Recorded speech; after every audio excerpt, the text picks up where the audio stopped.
having the DP in the room with me, it was not a hassle. It was a blessing. I mean, because at the end of the day, the DP is the person that has been talking about the look of the movie for the longest time. He knows what went on set. And when you're trying to grade a shot and there's something wrong on one shot to the next, if the DP is there, he can tell you, oh, you know what happened? I mean, we changed the take because this light was not working. So this light from here is not there anymore. And then you have an idea of what went on. On this episode of the Colorist Podcast, I talked with Juan Ignacio Cabrera, CSI. Juan has worked on the films Star Wars: The Force Awakens, Star Trek Into Darkness, and Transformers: Age of Extinction. He's been credited as a stereographer, colorist, compositor, and visual effects supervisor. Juan got his start in the visual effects industry in Spain, starting his own business at 17 years old. He later moved to the US and was hired by Bad Robot and Paramount Pictures. Currently, he runs his own boutique facility, Lightbender Post, as founder and senior colorist. His projects span everything from features, television, streaming, and video games. On this podcast, we talk about translating the skills of visual effects to color grading, working with SGO Mystica as his color tool of choice, working in a big facility compared to running your own shop. And now, here's Juan Ignacio Cabrera, CSI. Well, thanks, Juan, for coming on the podcast. I really appreciate you making the time. Oh, no worries, man. It's an honor for me. I follow your podcast. I love what you do, and it truly is amazing to be here. Thanks a lot. So, how did you get started as a colorist, and what's your background? I started working with computers at a very early age. I was maybe 14 years old, but it was going more towards the computer graphics side. I always make the joke that I was born with two left hands, so I was not able to draw to save my life. I had a very vivid imagination and no way to put it out. When I discovered computers and I realized that I was able to create digital images with them and doing CG, and that was amazing. And I started with computer graphics. That led me to 3D, CG and visual effects. And that was the starting of my career. For the first part of my career, it was mostly CG and VFX. And I kind of got to color grading by accident 11 years ago. And I really liked it. And I saw that I was able to apply a lot of the stuff that I had learned in the past with a slightly different perspective, with a smaller team, closer to the source of the information and the project, which was very rewarding.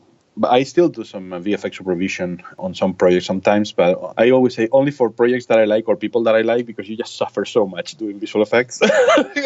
It's much more rewarding to do color. So what were some of your first jobs when you were doing VFX? I opened a company in Spain 21 years ago when I was 17 with 3 other crazy people. And we opened the company because there was almost nowhere where you could learn where to do computer graphics. So we kind of put it together our computers and let's learn by making mistakes. And we ended up partnering with some people from traditional animation. We were doing a TV series that was blending CG and cartoon animation when that was not really a thing. I mean, like a Beauty and the Beast with the CG ballroom and all that stuff just kind of came out. I mean, it was very, very new, and that was very exciting.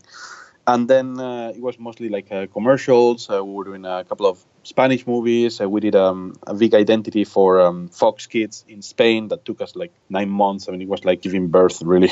It was because we had a very limited team. And we're talking about the times where silicon graphics were a big thing. We managed to pull all the money that we had together, and we were able to buy the smallest silicon graphics that was available. But funny thing about that is that that's how I met the guys at SGO, because SGO, who are the makers of Mystica, they were one of the main silicon graphics distributors in Spain.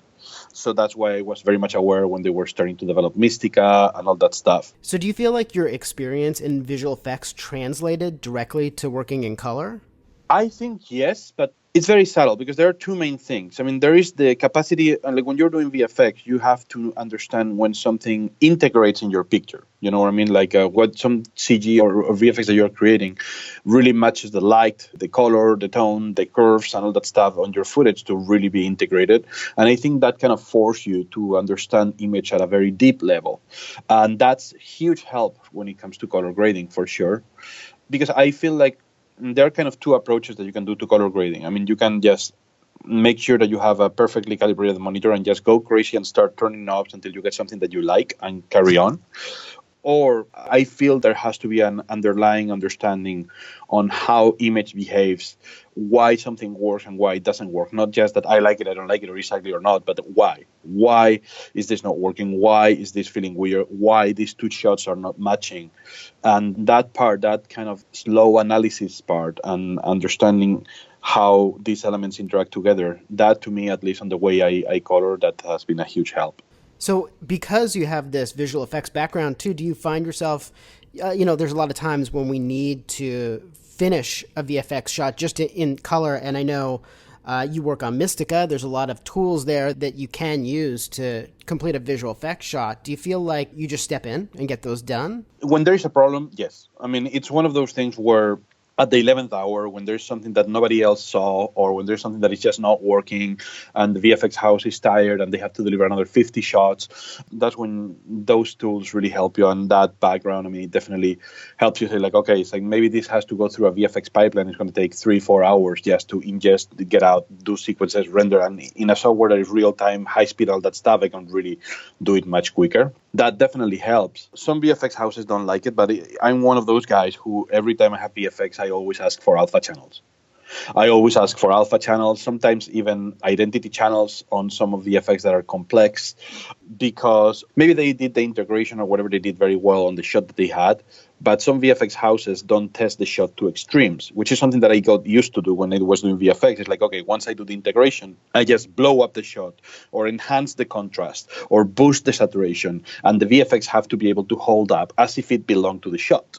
Sometimes when that doesn't happen, and if you're doing maybe a very extreme color grading, the VFX starts to break. And being able to have the alpha channel and other VFX channels when you're working allows you to do the quick change, do the quick tweak, and make it work again, So in that regard, that's very helpful. We have the same problem in color too. If you make a shape or something like that, and it also cannot hold up, and it's a common practice to bring up the brightness either on your monitor or in your color grading application to make sure you can't see any edges of those windows. That's correct. And that's what allows you to be sure that whatever you're doing is not introducing additional artifacts or problems in your picture. If you stretch it and it's holding up, it's going to hold up when it goes out to the world and start to be seen in different monitors with different calibrations, with automatic features, with auto contrast, with God knows what, settings.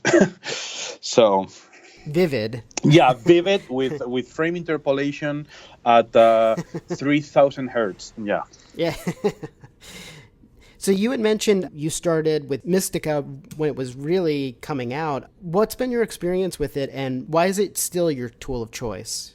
I started with Mystica before version 1.0. I mean, as I said before, I was in contact with SGO, and I was very much involved in the first versions and seeing what they were doing and testing it and all that stuff. And trust me when I tell you that the first versions that came out were very, very, very different from what you have right now.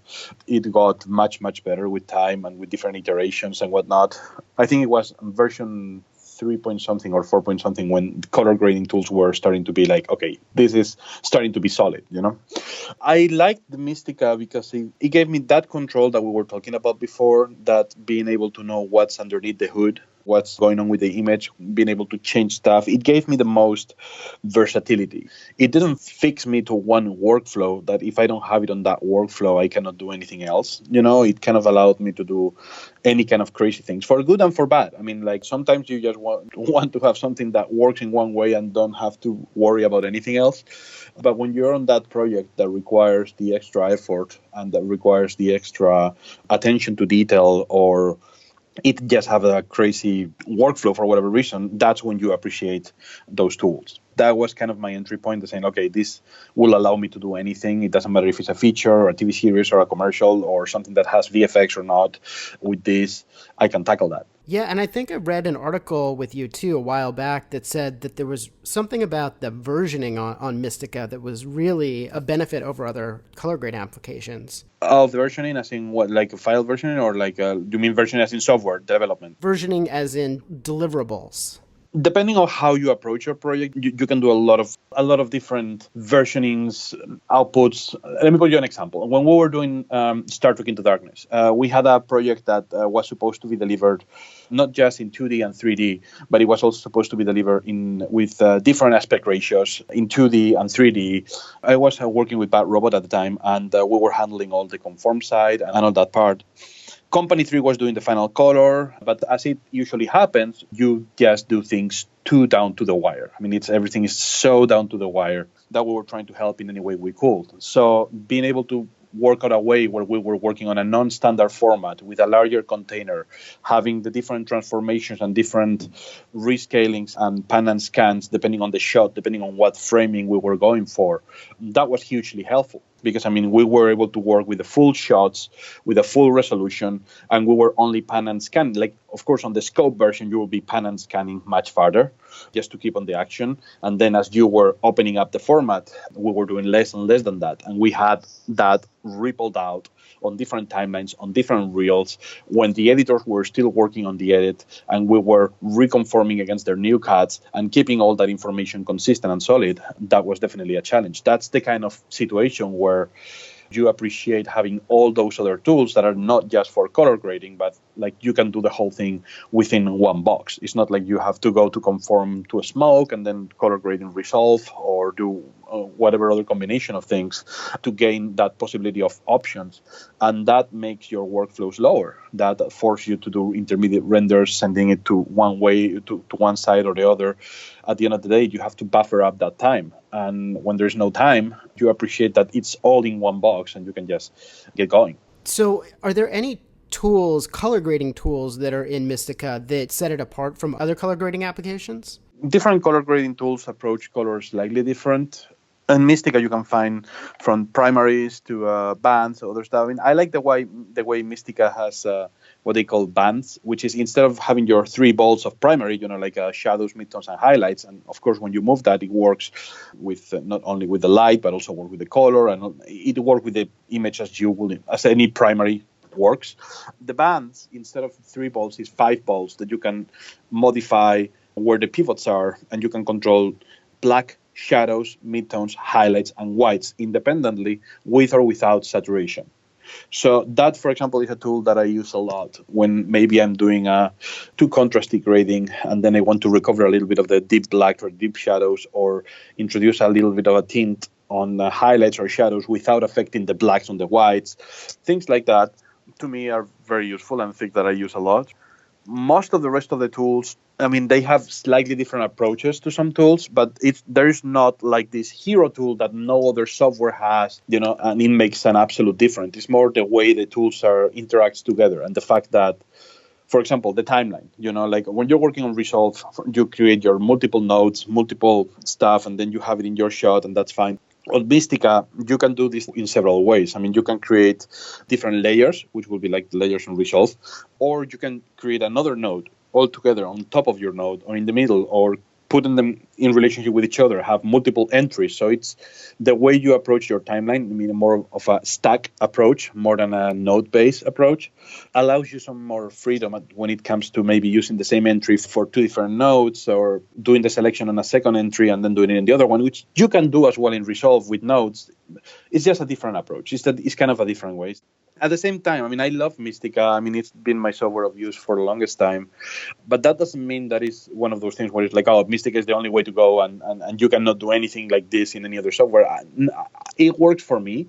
But we also have on my studio, I mean, we have 2 full Mysticas. But we also have a small Resolve that we're using for some outputs, some quick conversions. That is what we were talking about before. In Mystica, you have so many options. It's too many possibilities. Sometimes you want just something simple that works, and like we're using it right now, for example, to convert EXR sequences to ProRes 444 XQ with a specific name pattern. We just render it in Mystica, connect it through the 10 gigabit Ethernet network, and render it out of Resolve. So the quick times are being generated on a Mac, so it's more compatible, etc., etc.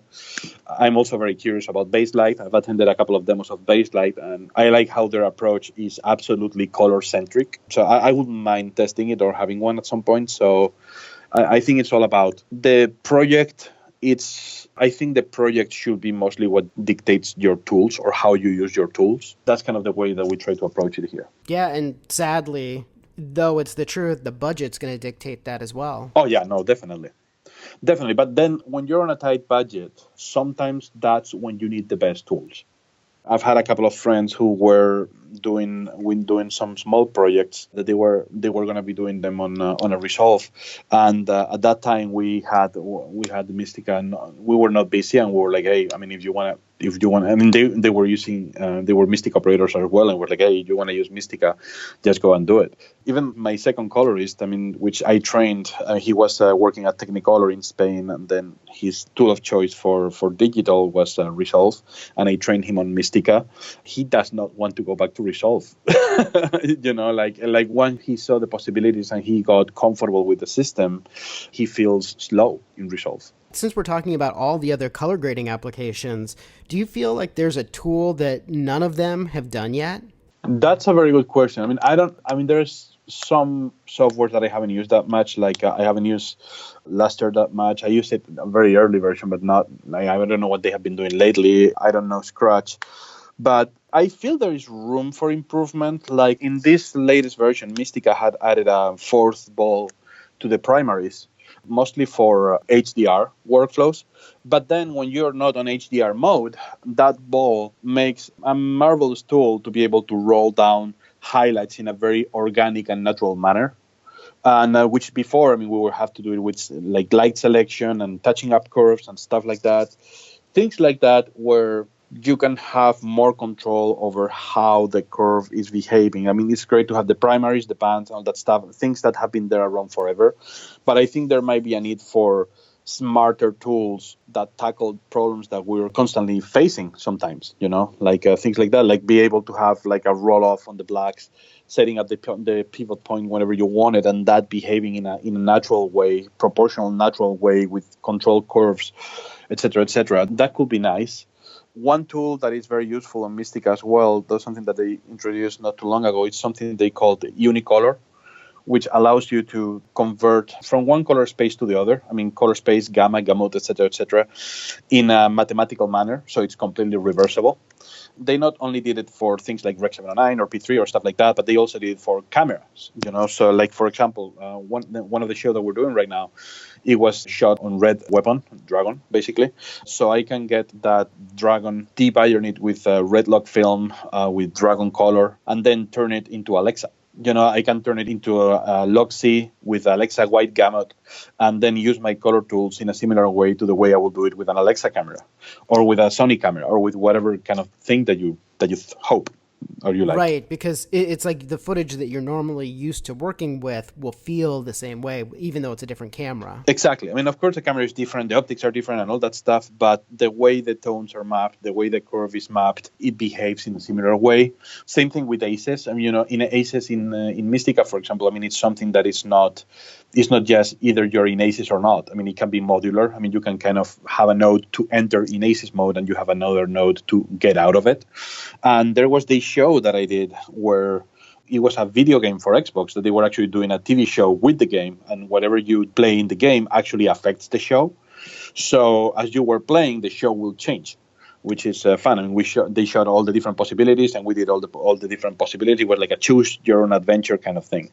And on that show, because of the video game and everything, we wanted it to be much more poppy, much more, And what I did with that is what I called, trademarked, my half ACES workflow, where instead of, for example, maybe putting everything on ACES CC and then work the logarithmic for a digit and intermediate like that, and then convert it at the end using ACES, we shot everything in Alexa Log C, and then I told the program, okay, this Alexa Log C, this is actually, think this is ACES CC kind of thing.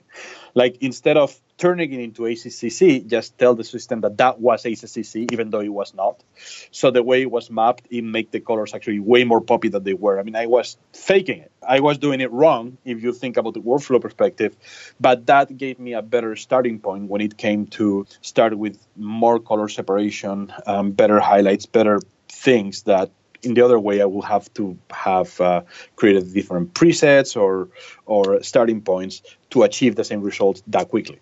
I don't know if that makes sense, or I got No, it makes sense. Okay. It does. And that might be what you were talking before about my VFX background. That I kind of go in and it's like, okay, how can I break it?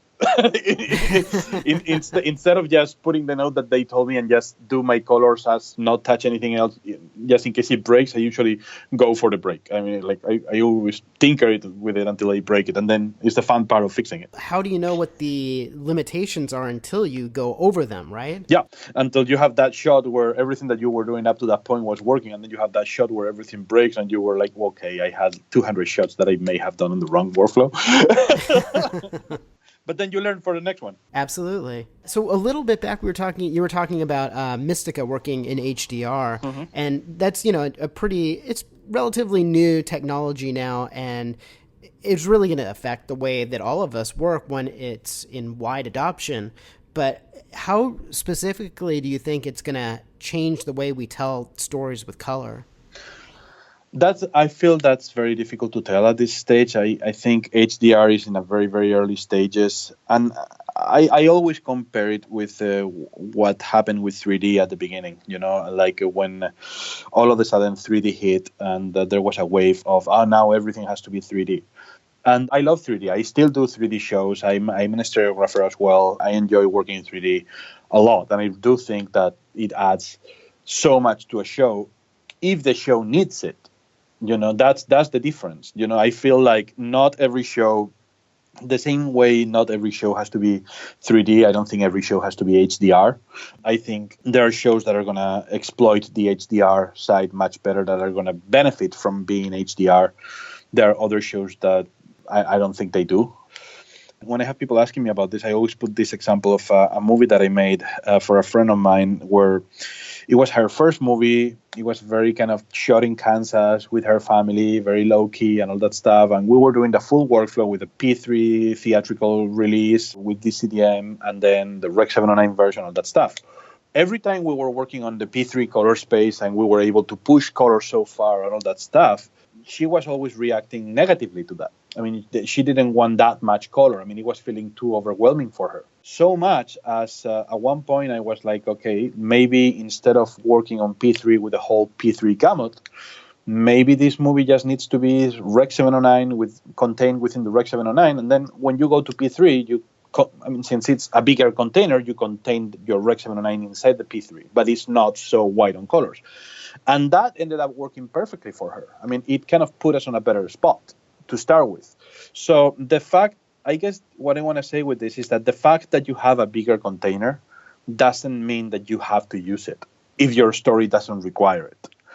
If your story really needs that. It's like when you have people shooting in digital and then adding grain and using all lenses for shooting and all that stuff. I mean, yeah, digital is the larger container, but their story was kind of asking for a more gritty look or not so modern look. That's why they started throwing all of that at it. And I feel with HDR, it's going to happen something similar. Now, also, you have a lot of people scrambling, as in, do we do the HDR master first? And then from the HDR master, then we do all the rest of the masters, which should be, it's kind of what the vendors and what Dolby and a lot of other people is telling you to do, because that way you only do master once. The truth is, you never do one master once. You always have to do trim passes and adapt it.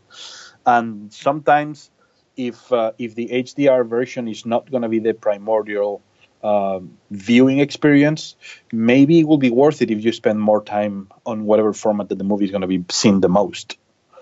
That usually is my approach to things. Like if I'm doing a movie that is going to have a very, very limited theatrical release, but most of the times it's going to be seen on streaming and just Rec 709 and stuff, that's the part that I spend the most time with. I'm not going to spend like all the time color grading a movie in gorgeous P3, so it's only going to be seen there like that the day of the premiere and a couple of weeks. And then rush the Rec 709 pass because they don't have any money for any of that. I think that's against what the movie is about.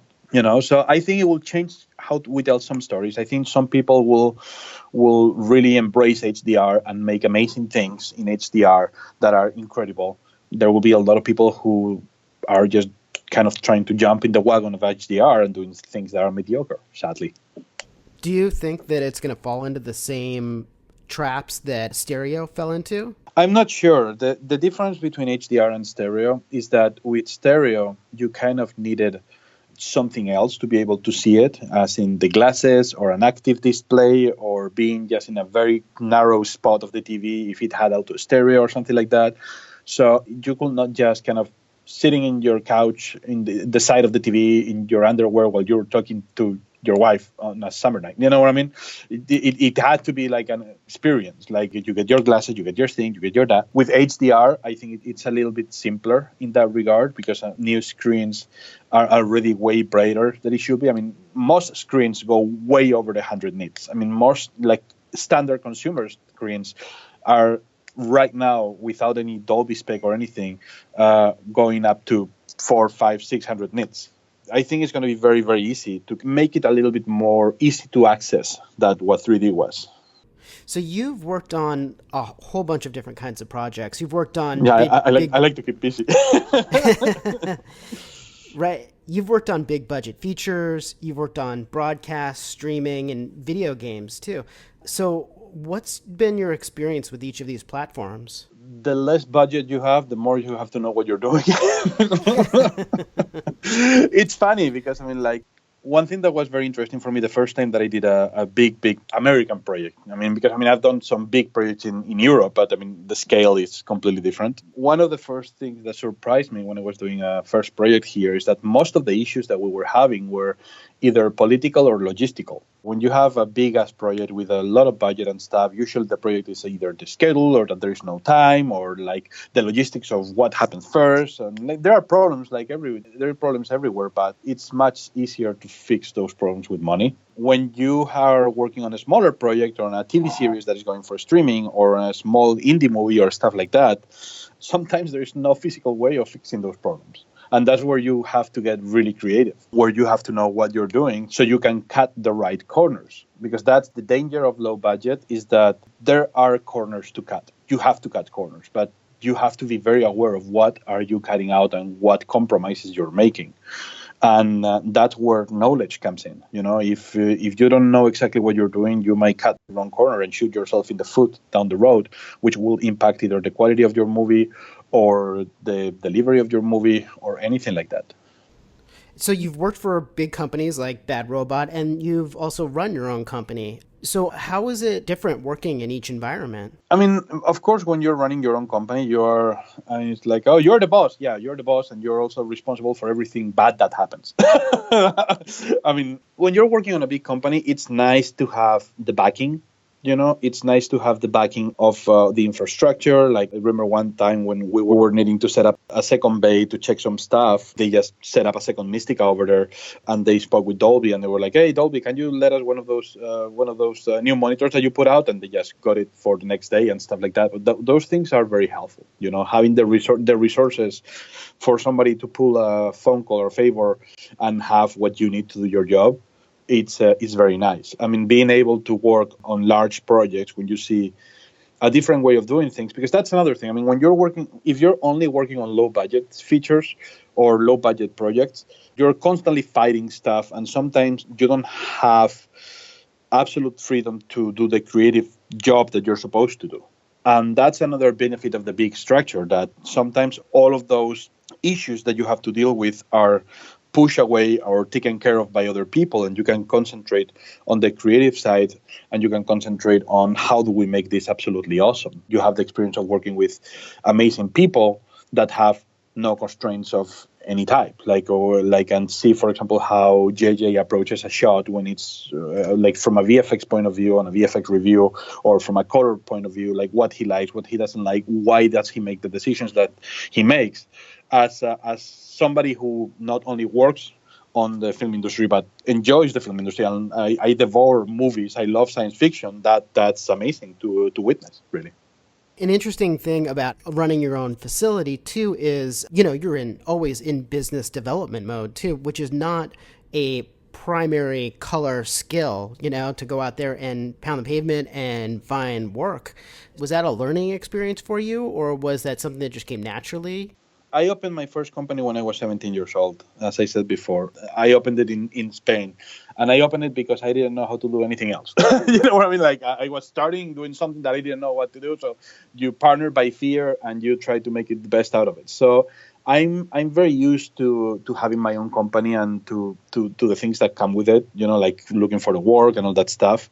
It really depends on how you approach it. I don't like the mega facility approach so much. I like kind of the boutique approach when you become a partner to your client. I mean, of course, we are all working by the hour or by the day, but I don't know. I mean, I have a very hard time when I'm working on a movie and that they have only maybe 5 days to do the job. You know that if you spend an extra day, the movie's going to look much better.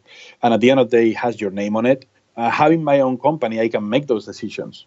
And I can tell the people that I work with that I'm making those decisions. So then, I mean, you also have to know who you are doing business with, because, I mean, sometimes you make that decision and you help them out and then you never see them again. So then it kind of backfires on you. But I've been very lucky that usually everybody that has worked with me, usually they come back and they appreciate the extra effort. So in that regard, I think it's true that it's not part of the color skills at all. I mean, it's just completely different. But I feel like it does help the quality of what you're doing. I think there's an expectation now, even when you go to a big facility, that you will be bringing your own clients with you as well. Yeah. It's one of those things that I think colorists need to start to become comfortable with, that they need to build relationships, not just because they're in a facility and somebody else is just going to send them work. It's becoming part of the core skill set, as in, and running a session and all of those things that they don't necessarily teach you in some classes, but it's a skill that all colorists should have. Anything that is people skills or business skills, I think it can be helpful. Again, it's going to depend on your approach. I mean, you and I, we both know colorists that have been working on the same company for 15 years. And they're comfortable there. And it's not their company, but they feel like if it was their company and it's part of the soul of the company, all that stuff. So if that worked with them, then great. You know what I mean? To put you 3 different examples, I can give you, for example, Paramount, Bad Robot, and my company. Okay? When I was working at Bad Robot, the feeling that I had is that I had a huge support, that even when I was coming up with crazy ideas, they were like, okay, let's do it. Let's see how we do it. I mean, there was a much more energetic, let's do this thing kind of approach that was very helpful. It was much closer to the way I like to run my business. When I was working with Paramount, I was working with them for Transformers Age of Extinction, doing the 3D side of it. I felt like the structure was a little bit more like very corporate. You know, very, very, you had to jump through all these hoops to get to this, to that. You only do this little part. You cannot get out of your little part that you're doing, even when you see issues with other parts, things not communicating with each other at the pace that I was hoping. But they still do movies, you know. It's just like the approach is completely different. And it depends on what kind of environment you're comfortable with. I mean, I met some people in there that they were super comfortable with that approach, and they had, I mean, because that was their job, and then they had their life and their house and they have their other projects and all that stuff. So that's a perfectly fair thing, you know. It depends on what you want in your life, and it depends how do you live your profession. You know, for me, having my own studio, it kind of makes sense because I like to be able to kind of choose what projects I get involved with. I like to be able to make the decision, like approach it in the way that I feel is best for the project. And I have been lucky enough to be able to do that up until now. You know, I mean, of course, you have to make the company profitable and you have to make money. And I have on the show that I'm doing right now, I have 2 other colorists that are working for me as my second colorist. So you have to be able to pay all of that and pay the machines and pay the bills and pay all of that stuff. So you have to make it in a way that it works. And if you manage to do that, it's very nice to have. What you were saying before about colorists having more of the business side, the problem that we have as colorists is that we need a certain amount of resources to be able to do our jobs right.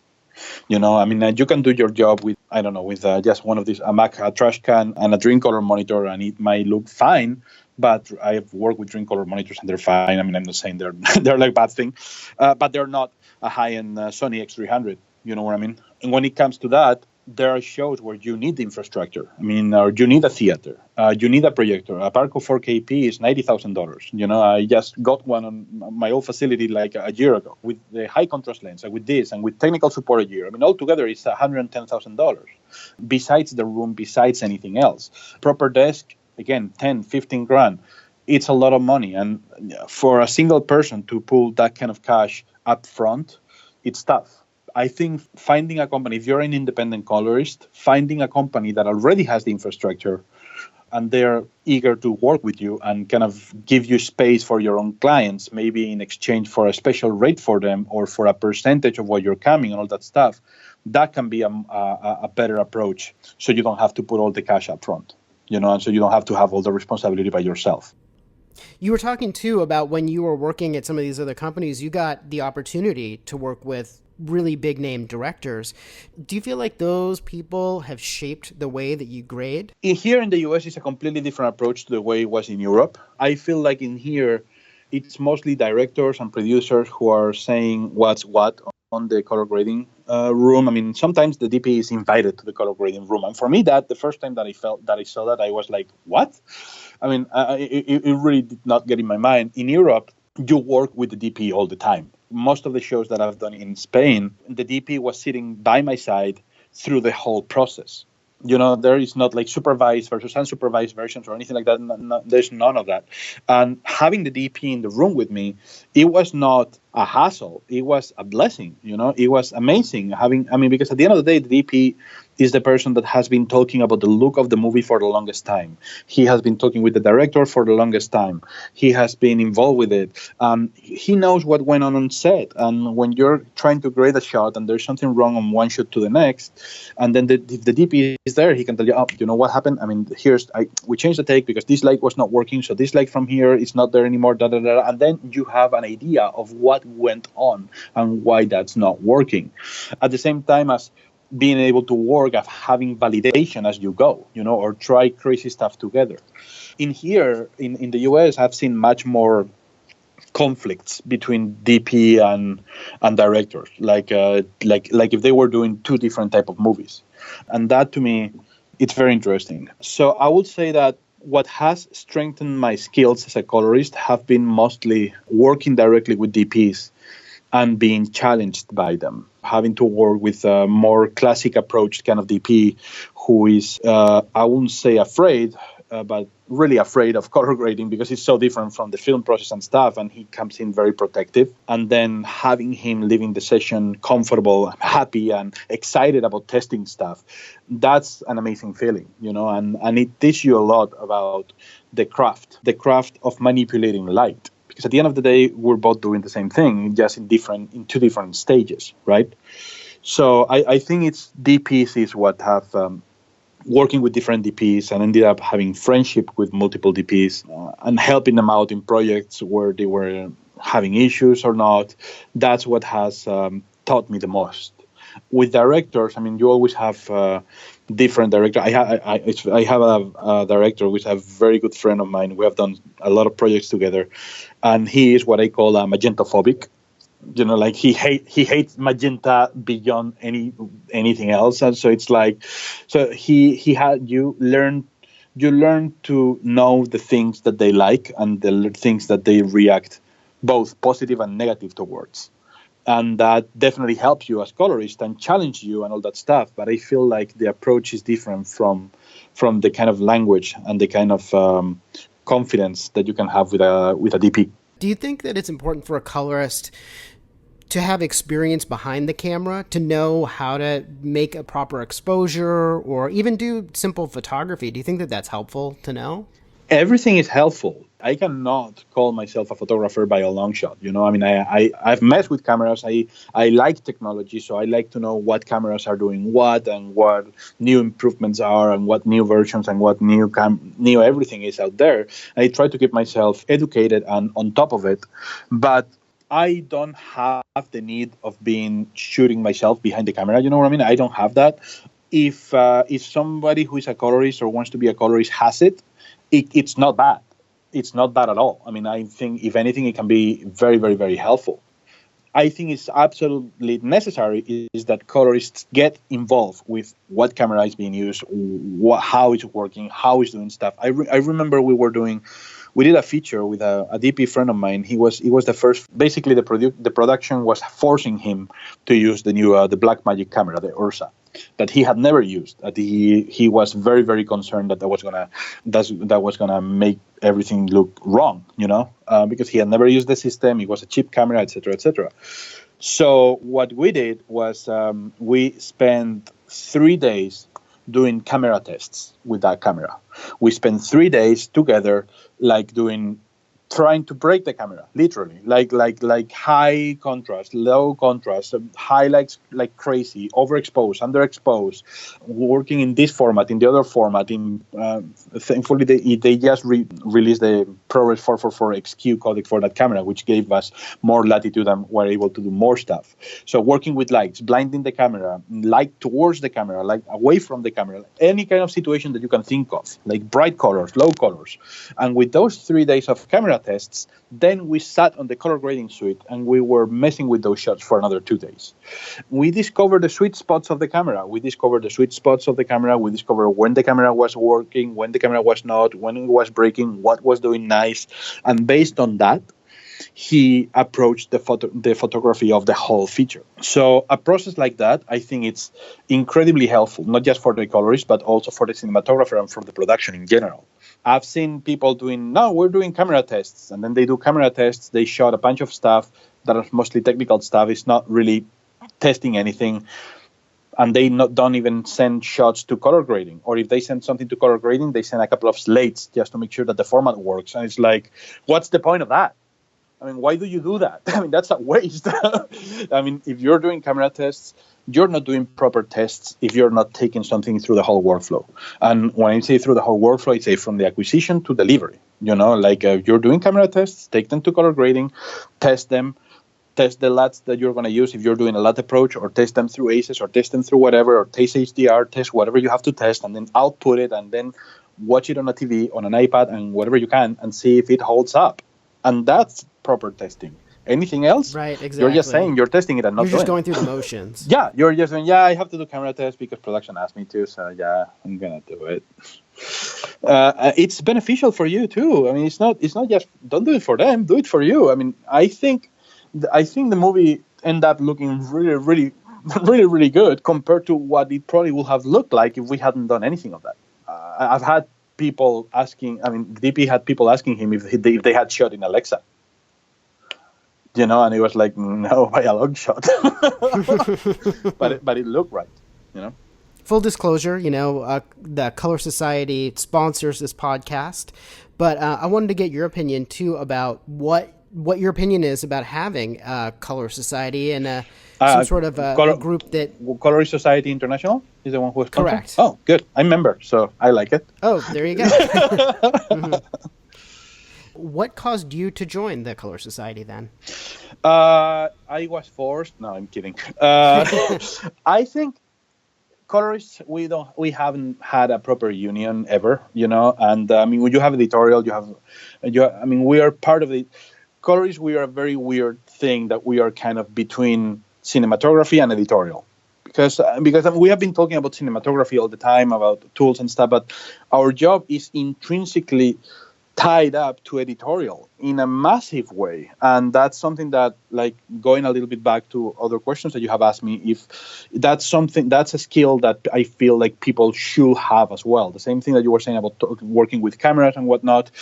Work with non-linear editors, have editor's friend, have assistant editor's friend. A good assistant editor, the assistant editor in a production is probably the people that you want to have the most communication with and understand each other the better, because that's absolutely crucial. Going back to your question, I think it's anything that helps standardize work practices and that helps any help to make this a proper official craft that is regarded as such, I think is extremely helpful, and I think the Colorist Society International is in the very early stages, but little by I think they're taking the right steps little by little, and I'm very excited for the possibilities of what that can be. From helping people when it comes down to negotiating rates, to at one point maybe having benefits the same way we have with other unions, having seminars, sponsored seminars, being able to have a sense of community of we're not, because I feel among colorists, sometimes there's a little bit of a feeling of being everybody's enemy of everybody because everybody's competition. And I'm very lucky that I have a very big group of colorists that we all share ideas and share insights and all that stuff. But there is always a little bit of that. I don't want to share my secrets because then you can do the same work that I do. And that goes back to what you were mentioning before about the dual profession of not just doing color, but also dealing with the client and having to be called, all that stuff. Another advantage that I think it has, the Color Society, is that having something like Resolve become something so widely used and free and everybody can use it, it's great for the people who really want to get into color grading without spending a lot of money. But at the same time, it's very dangerous because you don't have a bar to limit who's getting into coloring anymore. Before, you will only be able to get into color grading if you were internship or doing internships or learning or starting as an assistant because the assistants were just too expensive. And when everybody can do it, then that means that just being able to do color or have a Resolve is not skill enough to prove that you're a proper colorist. So having something like the Colorist Society International with the CSI letters at the end of your name saying that I've done my stuff, I have my credits, I know what I'm doing. To some scale, it might be very useful. The same thing as ASC or other unions are helpful to say, no, this person knows what he's doing. He has the experience. He has the skills. He has the titles. He's a full professional. So on that same idea, do you feel like if you were starting as a colorist today, what advice would you give someone? Work. Doesn't matter what you do. Work, because the thing about being a colorist is that the best way to work is by being exposed to a hell of a lot of different problems, and the more you work, the more issues you're going to be able to fix or learn how to fix and see where can you fix them and where you can't, and think about new techniques. It doesn't matter if it's, at the beginning it might be low pay, low budget, terribly shot, etc., but just keep working. Just keep yourself busy because you're going to learn something new from every single project that you do. Try to have as much communication with the teams around you as possible, especially editorial and cinematography. If you have open communication and you're accessible, you make yourself accessible and you are humble when approaching the DP and editorial and all that stuff. Don't be the typical colorist dick who calls editorial screaming. If you have that communication and you learn from them, I think you can become very efficient and very reliable very, very quickly.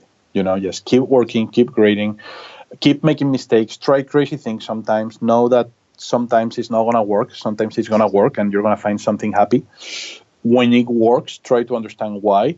But especially when it doesn't work, try to understand why. Well, thank you so much for making the time to do the podcast. It was really great talking to you. Oh, it's amazing. Thank you for having me. We could probably talk for another few hours on this. Yeah, for me, this is like therapy. I just love talking with you. And every time I've done conferences and stuff, and people are like, oh, you went. I always go over time because it's like group therapy. Being able to have somebody that you can tell all the things that you have suffered through and all the anecdotes, all that stuff. It's awesome because my wife is tired. She has heard them all.